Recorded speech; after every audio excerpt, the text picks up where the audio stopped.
السلام علیکم ورحمۃ اللہ وبرکاتہ لک الحمد یا اللہ الصلاۃ والسلام علیک یا رسول اللہ الصلاۃ والسلام علیک یا حبیب اللہ صلی اللہ تعالی علیہ وسلم۔ دوستو، میں محمد اسماعیل حسین نوری اور آپ دیکھ رہے ہیں ہمارا چینل شریعت مطہرہ کا حکم اور کیوں۔ آج میں آپ کو ایک کتاب کے تعلق سے بتانے کی کوشش کروں گا جو ہندوستان میں بالکل ہلچل مچا کے رکھی ہے۔ وہ اس کتاب کا نام کیا ہے؟ کال کی اوتار، جس میں ہمارے نبی کریم صلی اللہ تعالی علیہ وسلم کا ذکر ملتا ہے۔ اور ان کا لکھنے والا کون ہے؟ وید پرکاش، جو ایک پنڈت ہے، اس نے اس کتاب کو لکھا ہے اور اس میں جس کا ذکر ہے وہ نبی کریم صلی اللہ تعالی علیہ وسلم کے بارے میں ذکر ہے۔ آج میں اسی کے بارے میں سنانے کی کوشش کروں گا اور دکھانے کی کوشش کروں گا۔ آپ غور سے ویڈیو کو دیکھیں اور نبی کریم صلی اللہ تعالی علیہ وسلم کا ذکر غیروں کی کتاب میں کیا ہے وہ آپ سمجھنے کی کوشش کریں۔ بسم اللہ الرحمن الرحیم۔ السلام علیکم، میرا نام ڈاکٹر اسد محمود ہے۔ بھارت میں پبلش ہونے والی ایک کتاب ہے جس کا نام ہے کال کی اوتار۔ اس نے دنیا بھر میں ہلچل مچا دی ہے۔ اس کتاب میں یہ بتایا گیا ہے کہ ہندوؤں کی مذہبی کتابوں میں جس کال کی اوتار کا تذکرہ ملتا ہے وہ آخری رسول محمد مصطفیٰ صلی اللہ علیہ وآلہ وسلم بن عبداللہ ہی ہیں۔ اور اس کتاب کا جو رائٹر ہے، اگر کوئی مسلمان ہوتا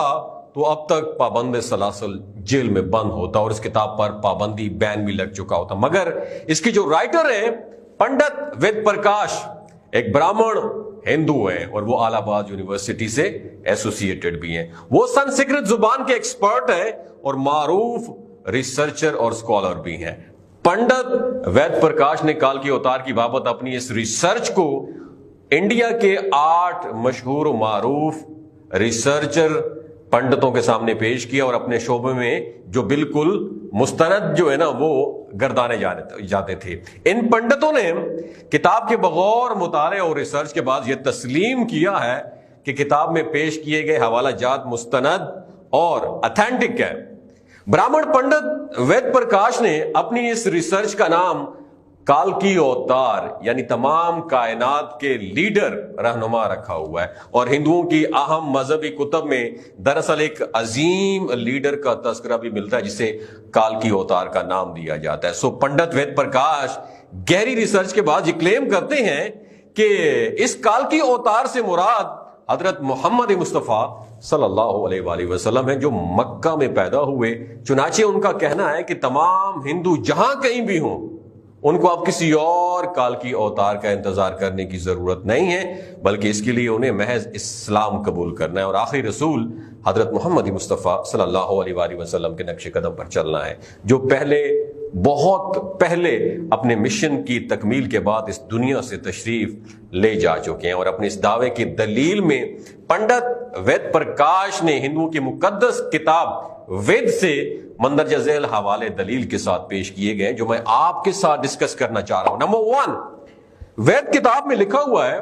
کہ کال کی اوتار بھگوان کا آخری اوتار ہے جو پوری دنیا کو ڈی ٹریک ہونے سے بچائے گا، ایک ڈائریکشن دے گا، دنیا کو ایک رستہ دکھائے دے گا۔ اور ان کلمات کا حوالہ دینے کے بعد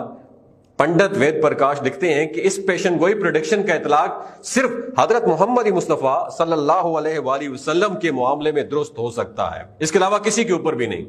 دوسری پریڈکشن دیکھیے گا، دوسرا حوالہ، ویدوں کی پریڈکشن کے مطابق کال کی اوتار ایک جزیرے میں پیدا ہوئے اور یہ عرب علاقہ ہی ہے جسے جزیرت العرب کہا جاتا ہے۔ تیسرا حوالہ، پنڈت وید پرکاش کہتے ہیں کہ مقدس کتاب وید میں لکھا ہے کہ کال کی اوتار کے والد کا نام وشنو بھگت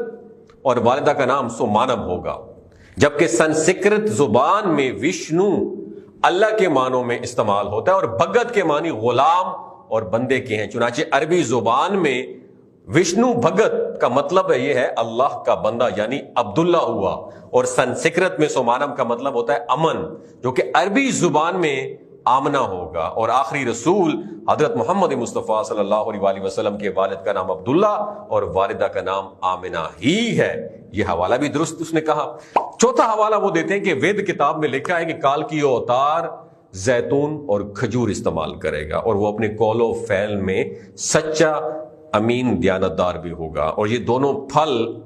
حضرت محمد مصطفیٰ صلی اللہ علیہ وآلہ وسلم کو مرغوب تھے، جبکہ آپ سچائی اور دیانتداری میں تو اس حد تک معروف تھے کہ مکہ میں محمد صلی اللہ علیہ وآلہ وسلم کے لیے صادق اور امین کے لقب بھی استعمال کیے جاتے تھے۔ پانچواں حوالہ پنڈت وید پرکاش یہ دیتے ہیں کہ وید کے مطابق کالکی اوتار اپنی سرزمین کے معزز خاندان میں سے ہوگا، اور یہ بھی کہ محمد صلی اللہ علیہ وآلہ وسلم کے بارے میں سچ ثابت ہوتا ہے کہ آپ قریش کے معزز قبیلے میں سے تھے، جس کی پوری عرب میں عزت اور شام و عراق میں پہچان بھی تھی۔ چھٹا حوالہ پنڈت وید پرکاش یہ دیتے ہیں کہ ہماری کتاب کہتی ہے کہ بھگوان کالکی اوتار کو اپنے خصوصی میسنجر قاصد کے ذریعے ایک غار میں پڑھائے گا، اور اس معاملے میں یہ بھی درست ہے کہ محمد صلی اللہ علیہ وآلہ وسلم کی وہ واحدی شخصیت تھے جنہیں اللہ تعالیٰ نے غار ہیرا میں اپنے خاص فرشتے حضرت جبرائیل علیہ السلام کے ذریعے تعلیم دی۔ ساتواں حوالہ یہ ہے کہ ہمارے بنیادی عقائد کے مطابق بھگوان کالکی اوتار کو ایک تیز ترین گھوڑا عطا فرمائیں گے، جس پر سوار ہو کر وہ زمین و آسمان اور 7 زمین 7 آسمانوں کی سیر کریں گے، اور محمد صلی اللہ علیہ وآلہ وسلم کا براق پر معراج کا سفر اس پریڈکشن کا مصداق بن کر اس کی بابت بالکل درست ثابت کرتا ہے۔ آٹھواں حوالہ یہ ہے، وہ لکھتے ہیں کہ ہمیں یقین ہے کہ بھگوان کالکی اوتار کو بہت ہیلپ آؤٹ کریں گے اور اسے بہت زیادہ طاقت عطا فرمائیں گے، اور ہم دوستو جانتے ہیں کہ جنگ بدر میں اللہ نے محمد صلی اللہ علیہ وآلہ وسلم کی فرشتوں سے مدد فرمائی۔ نواں حوالہ یہ ہے، وہ یہ کہتے ہیں کہ ہماری ساری مذہبی کتابوں کے مطابق یہ پریڈکشن ملتی ہے کہ کالکی اوتار گھڑ سواری، تیر اندازی اور تلوار زنی میں ایکسپرٹ ہوگا، اور پنڈت وید پرکاش نے اس پریڈکشن پر بڑا خوبصورت تبصرہ کیا جو بڑا اہم اور قابل غور ہے۔ وہ لکھتے ہیں